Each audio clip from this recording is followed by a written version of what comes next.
ya kumpoteza baba yetu Mheshimiwa Raila Amolo Odinga.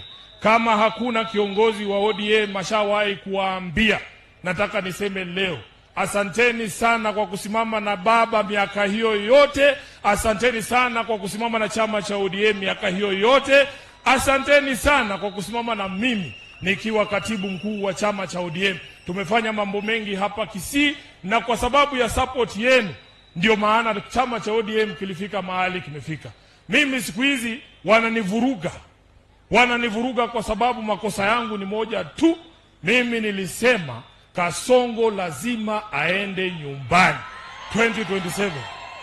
Na nikisema hivyo nasema kwa sababu nina sababu.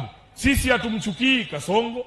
Sisi tunamtakia maisha marefu, aone nchi ambayo inaweza ongozwa kulingana na maadili ambayo yako ndani ya katiba yetu. Sisi wana Nairobi tuko kwenye majonzi saa hii. Nimetoka Nairobi, waliua vijana juzi kwa sababu walikuja kwanza wakachukua vijana kabla ya maandamano ya Gen Z ya tarehe 25. Saa ile wa mama wao wanatoka nje wanasema mturudishie watoto wetu, wanapiga wengine risasi tena wanaua. Mimi nasema Ruto amesema ati analipa watu. Nyinyi kina mama ndio mnajua uchungu ya mtoto, si ndio? Uchungu ya mtoto haujuae ni nani?